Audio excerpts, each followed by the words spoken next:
Muito bem, tem início mais uma edição do programa Bastidores. O entrevistado de hoje é Gabriel Lopes Oliveira. Programa Bastidores, com Lívio Soares de Medeiros. Gabriel, para a gente começar esse bate-papo, eu quero começar falando sobre futebol. Eu sei que você é flamenguista e eu quero saber de onde veio a sua paixão pelo Flamengo. Olá, a minha paixão pelo Flamengo, ela surgiu numa final de um campeonato carioca, eu me lembro muito bem. Aos 43 do segundo tempo de um jogo, o jogador Petkovic faz um gol de falta, onde o Flamengo, até antes daquele momento, estava sendo eliminado, e depois daquele gol o Flamengo foi campeão carioca em cima do Botafogo naquela época. A partir dali eu virei flamenguista roxo mesmo. Eu me lembro desse gol. Foi ali o jogo quase acabando, salvo engano, o goleiro, curiosamente, você falou que foi contra o Botafogo, eu pensava que tinha sido contra o Vasco.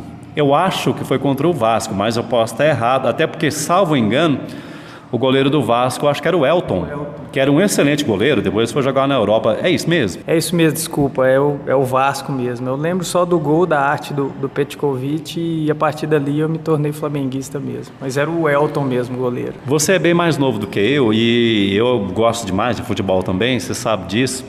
E eu me lembro do timaço que o Flamengo teve no comecinho da década de 80, ali, fim da década de 70, comecinho da década de 80.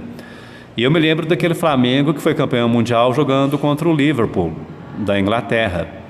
E, obviamente, você não se lembra, porque certamente nem nascido era. Na época eu tinha 10 para 11 anos. Mas a minha pergunta é a seguinte: por ser torcedor do Flamengo e tudo mais, você tem notícias daquele time? Você procurou conhecer aquele time? Como é que se deu isso na sua relação com o Flamengo? Sim, depois que eu me tornei flamenguista mesmo, assim, de carteirinha, a gente busca nos vídeos e a gente vê a beleza de como o Zico jogava, né? Que era o protagonista daquele time. Sim.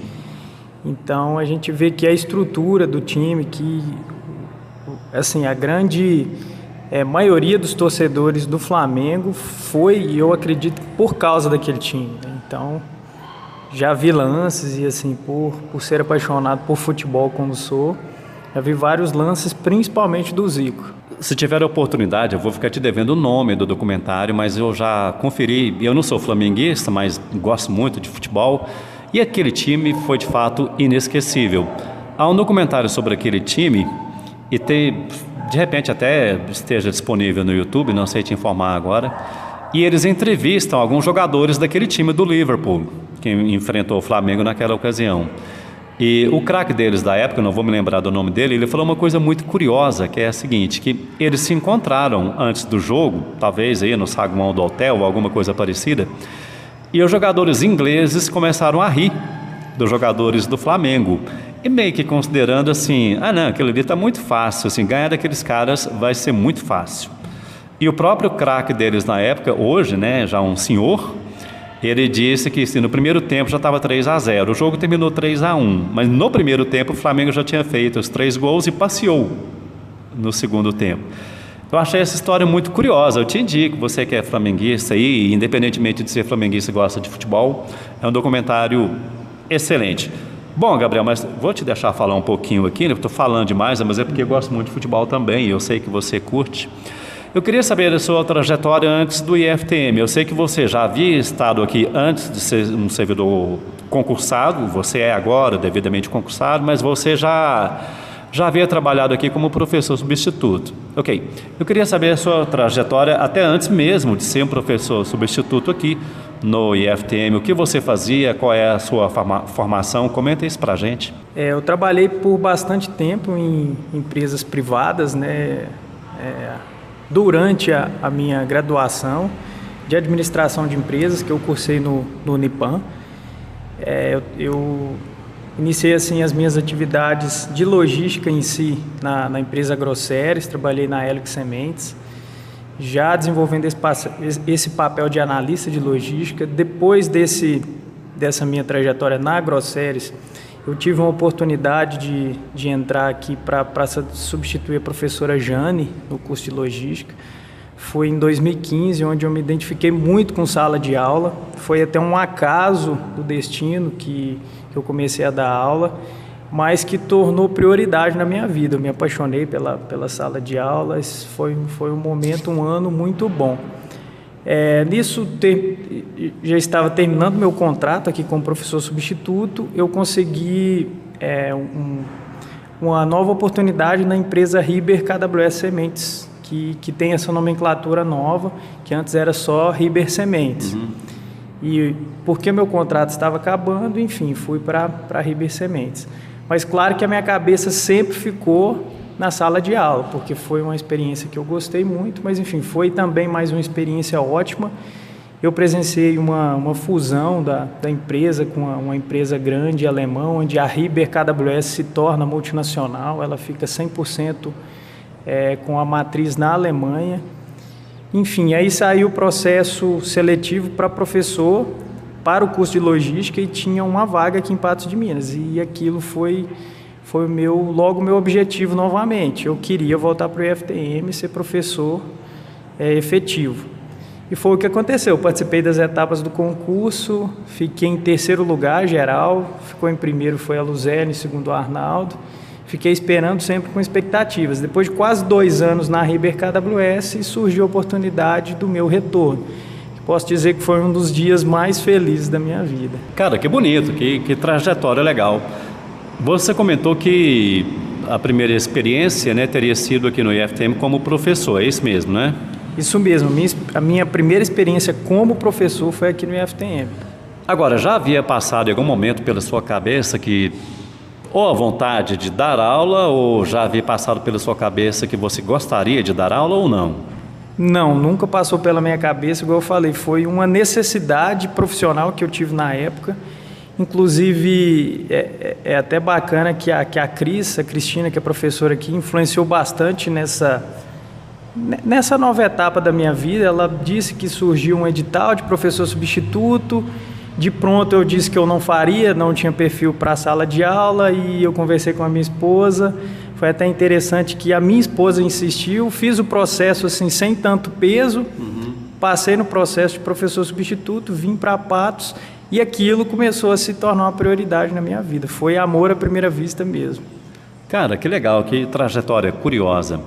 Agora, Gabriel, deixando aí um pouquinho o lado de escola, de dar aula de lado, falemos aí um pouquinho, não sei se de diversão, de hobby, não sei como é que você considera isso. Você já havia passado pela sua cabeça, ou ainda passa a levar, de repente, isso como profissão paralela ao ato de dar aula, se é que você teria tempo para isso, que é a música. Eu estou mencionando a música porque sempre que há uma farrinha dos servidores, se há um violão e você está presente, você toca violão, canta músicas, e você tem predileção pela música caipira, que você parece conhecer muito bem. Aí eu queria que você falasse disso pra gente, assim, primeiro, a sua convivência com a música como um todo, com o violão, como é que aprendeu esse tipo de coisa, foi em família, foi por influência de alguém, e por fim, de um modo mais específico, sobre a música caipira, a influência dela, como é que ela apareceu na sua vida. Sim, a música caipira, sertanejo, a música raiz que a gente conhece, ela surgiu no meio da minha família, né? Foi uma tendência cultural mesmo, em que eu vivi, meus avós. A minha mãe foi a grande influenciadora. Quando eu tinha 9 anos, ela insistiu que eu entrasse na aula de violão também, porque ela gostava muito da música sertaneja, principalmente a música raiz. A partir dali eu comecei nas aulas, me identifiquei muito com o violão. Aos 10 anos de idade eu já me apresentava no programa do Kid Mosquito, em Patos de Minas. Chamava Roda de Violeiro. E também por um sonho da minha mãe, com 12 para 13 anos, eu gravei um CD com algumas músicas autorais e tinha uma dupla. Cara, mas assim, a gente tem de escutar demais esse CD. Obviamente, você tem esses áudios. Não recomendo, porque não ficou muito bom, não. Mas, assim, a gente tem os áudios por curiosidade, mas se não, ficou uma produção, na época, boa. A minha mãe investiu, era um sonho dela, eu admito, e que acabou que também eu gostei dessa tendência, dessa relação musical, mas a partir daí que a gente gravou esse CD, nós fizemos algumas apresentações, inclusive em Vazante, mas a partir daí eu não mais segui como profissão mesmo. Mas quando você fala nós quem, no caso? Um sonho nosso? Você fala nós, você falou assim, nós nos apresentamos em Vazante. No caso, nós quem? Você teve uma dupla sertaneja. Entendi. Quem era o outro integrante? Chama Valmir Soares, era Valmir Soares e Gabriel. Entendi. E a dupla não mais atua? Não mais atua. A gente, inclusive, perdeu o contato, assim, mas conversa muito pouco a partir das redes sociais, mas muito pouco mesmo. Foi só uma diversão. Mas uma diversão muito válida. Que legal. Então, assim, você já teve uma dupla sertaneja e na pré-adolescência, adolescência, gravou um CD. Hoje, já adulto, estando aqui no IF, a vida tomou esse rumo, mas passa pela sua cabeça, de repente, gravar outro CD? Você mencionou também que nesse primeiro havia composições próprias. Você cogita gravar outro, independentemente de ser com dupla ou não, ou é um ideal, ou um hobby, ou uma diversão que definitivamente você largou? Por hobby mesmo, por uma diversão, talvez. Eu gosto de compor, inclusive até hoje eu componho algumas músicas, brinco, é um hobby. O violão, a arte da música, as letras, as raízes, eu nunca perdi isso, mas profissionalmente não, só questão de hobby e diversão mesmo. Bom, naturalmente você escuta música, parto do princípio de que aquele cara que se envolve com a música como artista, como compositor, ele escuta música. E você já deixou bem claro a sua preferência ou predileção pela música caipira. Também parto do princípio de que no seu dia a dia você escuta música caipira. E você escuta outro tipo de música? E se escuta, que tipo de música você escuta no dia a dia? Sim, eu sou bem eclético, gosto de todos os tipos de música, sou bem aberto para gostos musicais. Eu ouço muito pop, MPB, ouço Zé Cabaleiro, gosto da música sertaneja mais da raiz, um pouco Zezé de Camargo e Luciano, Chitãozinho Chororó. Ouço também o sertanejo universitário, mas não tenho uma identificação muito boa com o sertanejo universitário. Eu tive uma tendência de música muito de Edson e Hudson. Edson e Hudson eu ouvi bastante, foi na minha pré-adolescência, adolescência para a fase adulta, então tem uma influência muito grande para mim nas composições, enfim, sou bem eclético nesse gosto musical de ouvir, eu gosto de ouvir tudo.